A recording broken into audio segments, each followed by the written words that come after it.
Have you ever wondered why, when people talk about cybersecurity, they always seem to be talking about data breaches and they never seem to be talking about infrastructure and OT, that is operational technology? Is it because the water supply and electric grid could never be attacked? If your answer is yes, stay tuned. If your answer is no, well, you have to admit it's a pretty good question. And it's one we will explore in depth with my two guests. Hello, my name is David Heckler. I'm a writer and editor at Tag Cyber. Welcome to a roundtable discussion called Enough About Data Breaches. Let's talk about OT security. Before I tell you more, let me introduce my guests who I know will engage in a thought-provoking conversation. Joe Weiss, nod your head, Joe, so they know which one you are. Thank you. I'm the one who used to have hair. Is an expert on instrumentation, controls, and control system security. In the year 2000, he helped start the control system cybersecurity program for electric utilities, not only around the country, but beyond. The author of the book, Protecting Industrial Control Systems from Electronic Threats, he is an ISA, thank you, Joe. He is an ISA fellow, managing director of ISA 99, a Poneman Institute fellow, and an IEEE senior member. He speaks often at industry conferences, holds patents on instrumentation and control systems, and is a registered professional engineer in California, where he is right now. Mark Weatherford, who is in Colorado, has held a variety of executive level positions in public and private sectors. Currently Chief Strategy Officer at the National Cybersecurity Center. From 2011 to 2013, he was the first Deputy Undersecretary for Cybersecurity at the U.S. Department of Homeland Security. He has been the Global Information Security Strategist at Booking Holdings, a principal at the Chertoff Group, Chief Security Officer at the North American Electric Reliability Corporation, known as NERC, and Chief Information Security Officer for both the state of California and the state of Colorado. Thank you both for agreeing to be here. Here's why I invited them. Joe has been pointing out the dangers he sees in operational technology for a long time. He speaks with passion on this subject, as you will see, and he has at times sounded like a lone voice in the wilderness. Mark has had to deal with some of the same issues Joe will be talking about, and he's had to deal with them from the inside. I didn't invite them to have a debate. I wanted to bring together two experts who know a lot about this subject, have a lot of experience, and bring different perspectives. So we'll not have a lone voice in the Zoom wilderness today. I have no idea whether they will agree more often or disagree more often. That's not what's important to me. I believe they will shed light on a subject that does not receive the attention it deserves, and it's one that we ignore at our peril.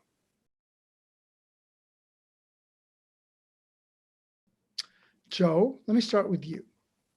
What is a cybersecurity issue that concerns you the most? And can you give us a couple of examples? The biggest problem is really that, number one, control system cyber is simply not being addressed by the senior executives. And if it isn't addressed from the top, it isn't going to happen. It's not going to flow downward. That's the big problem. The secondary problem, which is technical, is these systems were never designed to be secure. But these systems are also been designed with features that make them very vulnerable, and you cannot close those vulnerabilities off. So we're in this position that the key to operating the entire commercial, industrial, manufacturing, and defense transportation infrastructure is based on systems that cannot be fully secure. Mark, do you share Joe's concerns? I do. In fact, I don't disagree with anything Joe just said. We still have a lack of acknowledgement at the executive levels of most organizations that security is a problem. You can ask any CEO in the country today if cyber is a priority for their companies, and they will all say yes. But when you pull back the covers and you look at the resources that are being devoted to cybersecurity, it tells a different story. So that's where I agree 100% with Joe. But is that our number one problem? I think the biggest challenge I see, and it's something that we've been talking about for a couple of decades, and it is supply chain. You know, we are instrumenting and outfitting our critical infrastructures in the nation with technologies that we truly don't understand the provenance of. I think you could go to any company in the nation today and ask them who they're buying their products from, and they will give you very good and reasonable answers for who their tier one suppliers are. But if you ask them where their tier one suppliers are being supplied from, their tier two, tier three, tier four, tier five suppliers, they have no idea. And that is it's a huge gap in our critical infrastructure in the nation today.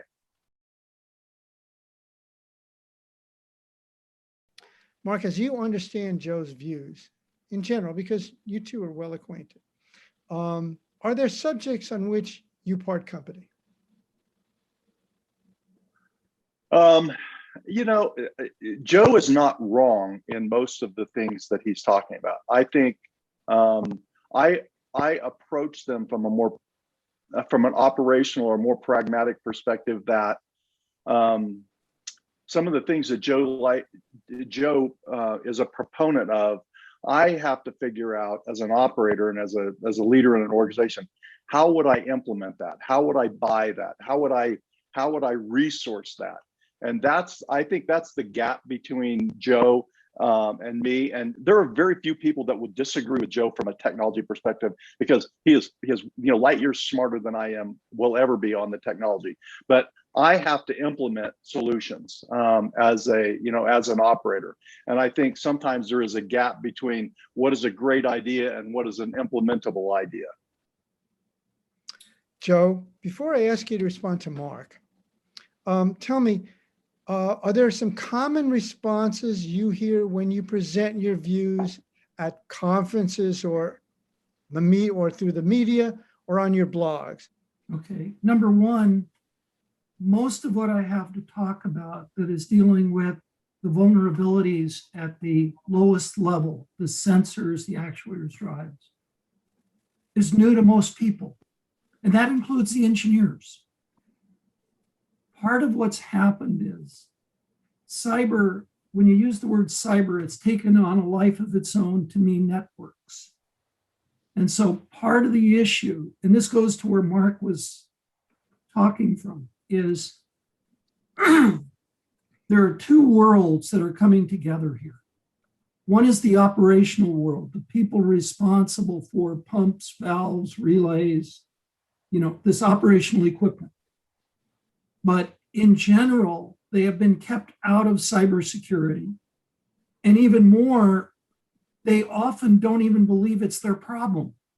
Why? Because they believe cybersecurity is email and networks. And they're going, I have a pump or I have a relay. Tell me why. The flip side is, and this is the other problem, when cybersecurity is addressed, it's addressed to the CISO, the Chief Information Security Officer. The Chief Information Security Officer doesn't own that pump, that valve, that heat exchanger. He owns the networks to them. That's why I said when I first brought up, until the COO or the CEO puts both the VP of operations equal to the CISO, this is just for control systems, We can't get there from here. The technology is not there to fully secure a control system today. Therefore, what it's got to be done is with policies, procedures, training, but of both sides, the engineering side and the networking side. And that's where the gap is. How do we get, and that's where we need the management to make sure those both are in there. What Joe is talking about, and I'll take a liberty here to think I understand what he's talking about, is the concept of security convergence. And I know that's a very non-sexy term. We've been talking about security convergence for decades, but and I know Joe will agree with me on this. You can go to any facility in the world today, go to into a manufacturing plant, go into a control center, go into a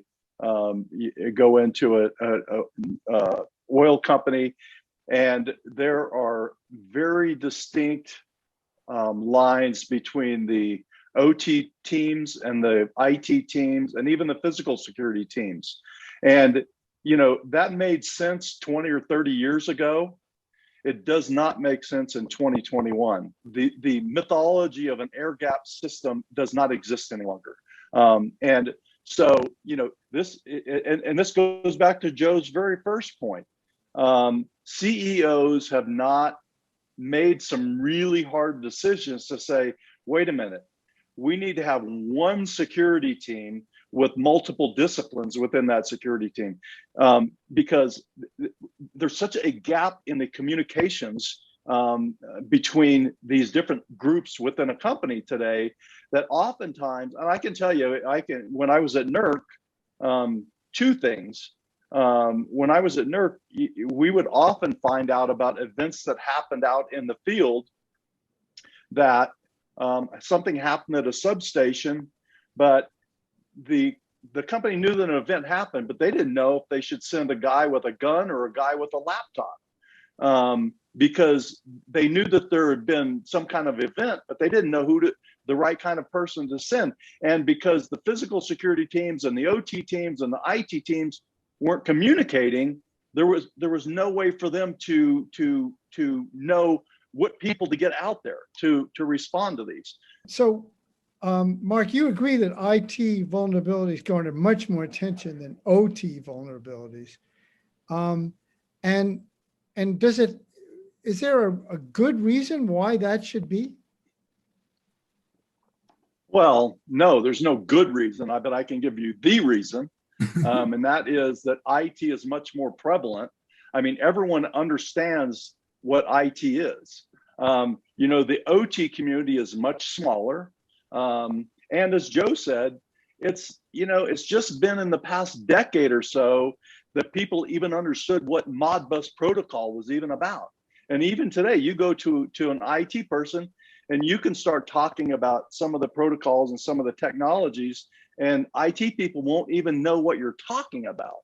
So, and again, it's just the blending of the disciplines has not converged the way it should be.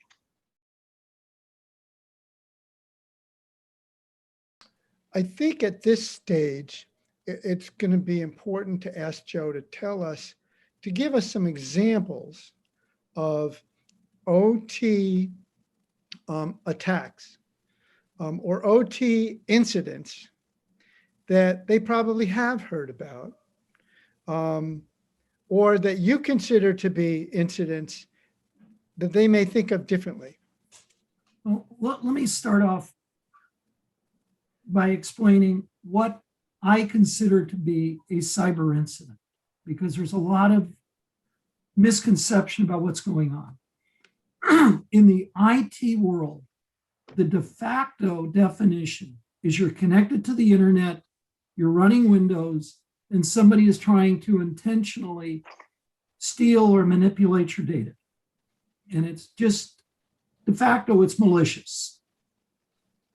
And in the IT world, you also have all kinds of forensics there to be able to detect may not be right away, but to detect the fact that it's a cyber event. I use one of NIST's, National Institute of Standard and Technology's definitions.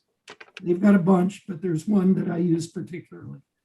And that is electronic communication between systems or people in systems that affects confidentiality, integrity, or availability. The key to this definition is the word malicious is never used. As an engineer, I don't care if I know it's malicious or not. If there's electronic communications involved, and it doesn't even need to be a classical network per se. The reason I titled my book the way I titled it, Protecting Industrial Control Systems from Electronic Threats, you'll notice it didn't say hacking, it said electronic threats, is I have a number of cases where electromagnetic interference or radio frequency interference has taken out SCADA systems or blown up equipment. It doesn't have to be, quote unquote, the 12-year-old pimply faced hacker, typing on a keyboard trying to do something on Windows. So where I'm coming from is if you think about Stuxnet for a minute, people will automatically say, yes, that was a cyber attack. We're talking about That was, U.S.-Israeli 2000 attack on centrifuges in. Yeah, whoever it was, but it was Allegedly. it was the Allegedly. cyber attack on the centrifuges in Iran at the Natanz centrifuge facility. The point being, that was in the 2009-10 timeframe. It was not detected as cyber until July 2010. Yep. For a year, those centrifuges were tearing themselves apart and everybody could hear them. They were screaming. But until that laptop was sent to Belarus, nobody had a clue it was cyber. They just assumed it was a systemic design flaw in the centrifuges. A sophisticated hacker or attacker is going to make a cyber attack look like an equipment malfunction. In the control system world, we generally don't have the right cyber forensics, except at, if you will, the internet protocol layer. So a lot of what you're talking about, there isn't forensics. In the control system world, if something happens, you can't hide it. A train crashes, a pipe breaks, the lights go out. You can't hide it. What you can either hide or not know is if cyber played a role. That's where it gets very different than IT, where again, it may take a while to find out. You think about SolarWinds, it took a year or whatever. But when you saw it, you knew it was cyber. And much of what I have, there is not the classical, quote unquote, network indications that it was cyber.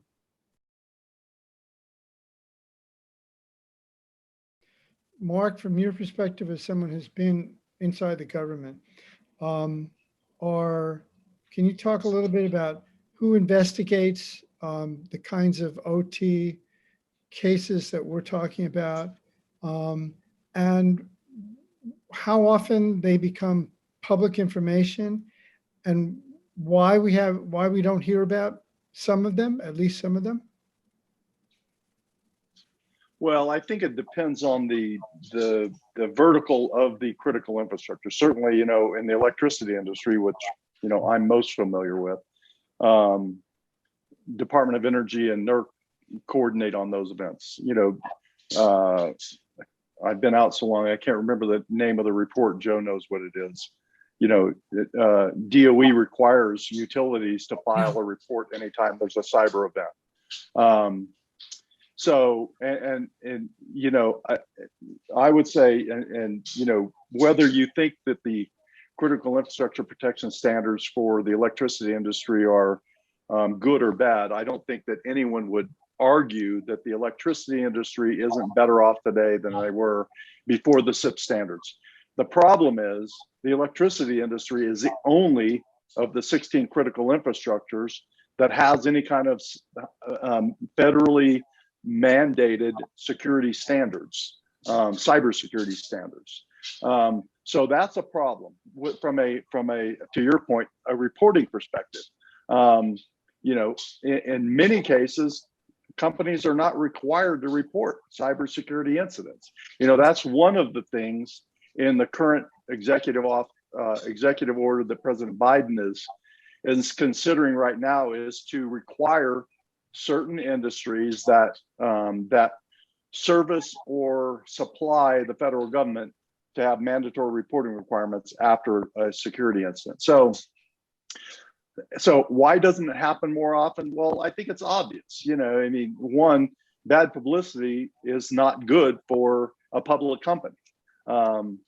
And so I think a lot of these, a lot of the cases that simply they're able to remediate quickly enough. There was no harm, no foul, so no reporting occurs. And you know, is it right? I don't know if it's right or not. You know, certainly you know, I think to your other part of your question, the government gets involved in some of these. DHS gets involved in a lot of these cases, and DHS has a program specifically so that if a company is having a problem, has had an incident, they can, and again, I forget what the name of I forget the exact name of the program, but they can call DHS, call US CERT, and report a program, and US CERT assures that confidentiality of that report so that they can help them mitigate it. And it's been a very successful program. They find out they're able to help and remediate a lot of public sector security problems that they would never know about if they didn't have this vehicle for confidentiality.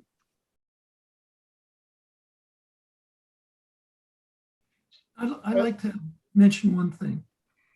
And this actually goes back, Mark, to what you first brought up about supply chain. The Executive Order 13920 came out because there was a transformer, a Chinese-made transformer, that ended up having hardware backdoors in it, pre-installed coming from China. That's why. Now, Joe, is that a fact? Yes. I mean, so yes. I've heard you say this. How do we know this? We haven't. It hasn't been reported. Because two things, without naming names. Number one, I was on a call with people who were physically at the substation where that transformer was as it was being installed. These were the people Wait that a were minute, there. wait. The way I understand it, that transformer never left the dock in Houston. No, that's where you're wrong. That's what's missing. There are two transformers involved, not one, two. The first transformer was installed in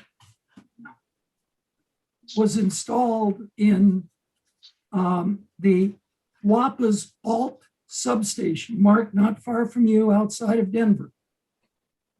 It was installed in 2019. When they were doing the site acceptance testing, the mechanical and electrical engineers found those hardware backdoors or the extra electronics in that transformer. How do we know that? Because I have not heard this. How do we know this? I'm telling you, this is, I have a picture of them. As a result of that, the next transformer that arrived at the Port of Houston, which arrived in early 2020, was intercepted by DOE and taken to Sandia. There is a utility missing a transformer. It would have never, ever happened if DOE wasn't so concerned about what they found with the first. That is why. And that's what was missing. I need evidence, Joe. I need evidence. Yeah, I mean, you saying it doesn't make it true. You, Mark, you were within the government. Go ask why DOE. I can read you. Let's see if I find it here. I won't even mention the country. This is an email I got from one of our closest allies, very senior. And it's saying, I am hoping you can help me with something. Regarding the transformer issue you discussed, can you please tell me to what level that information is confirmed? This is from one of the highest levels of one of our allies, because they have one of those transformers there. And I'll go on to read. With our bulk power transmission organizations, or it says, with our bulk power transmission organizations, came up with hypothetical reasons for the executive order 13920. Our conclusions were very close to, parentheses, in several parts, exactly what you have in your slides. But for us, it was unconfirmed.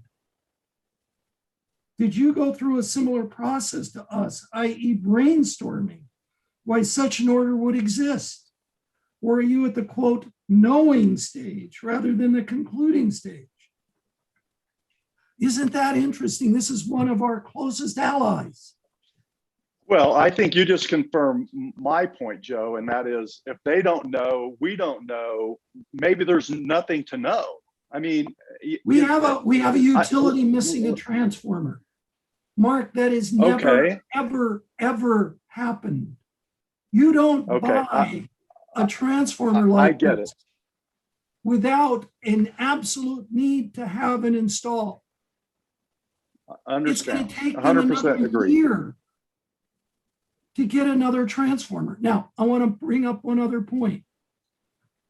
When you look at 13920, Executive Order 13920, they give a detailed list of all of the equipment that is in scope for Executive Order 13920.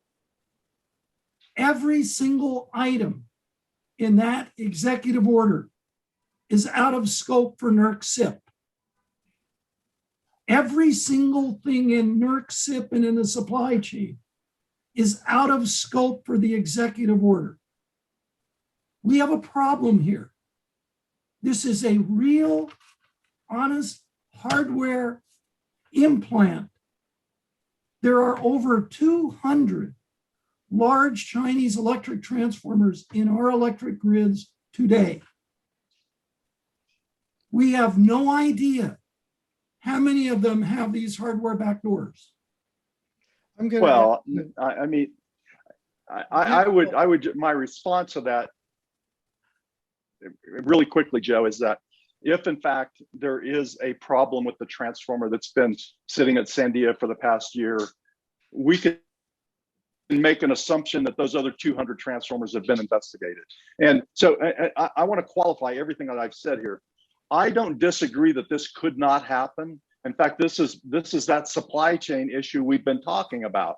It's something that we've been worried about forever. So, but where I do disagree here is that I think you're making assumptions that we can't validate.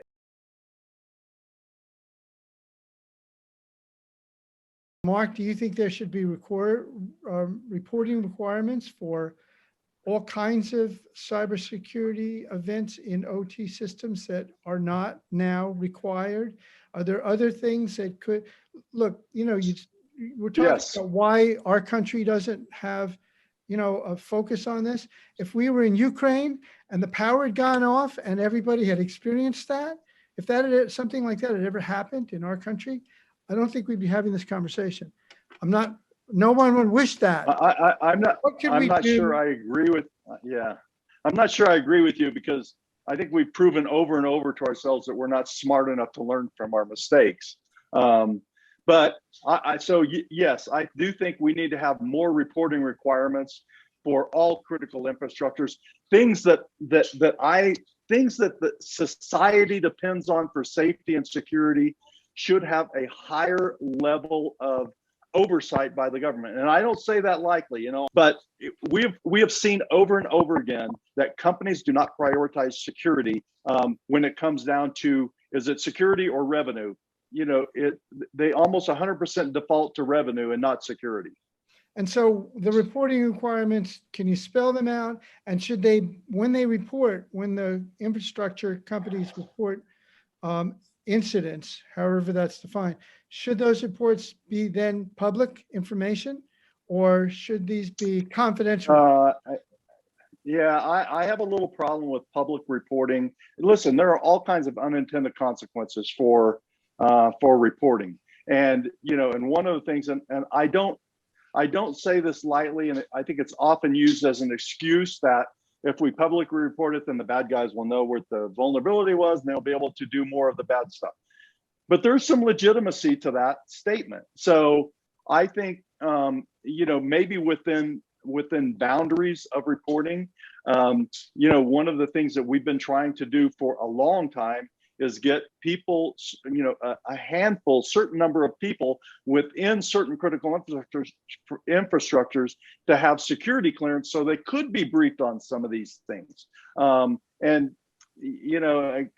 That's a whole nother ball of wax that the government has not solved yet. But I get a little bit anxious about thinking about all these things being made public. Okay. By the way, I don't believe the details should be made public either. But where I come from is enough information so that, quote unquote, the good guys know what to do to protect themselves. Well, let me give you an example. I hate to air dirty laundry, but in the electricity industry, we get about 10% of our electricity from Canada. When I was at NERC, I couldn't talk to my our Canadian companies about classified information that directly affected them.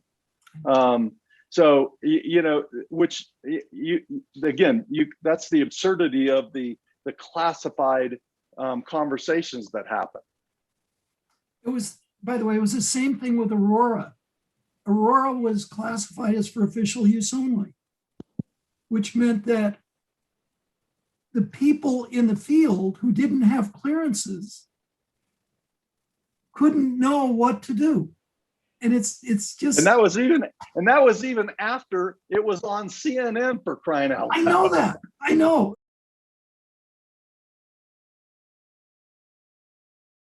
So Joe, if you had one suggestion to make that could help advance this issue and improve the way we handle it in this country, what would it be?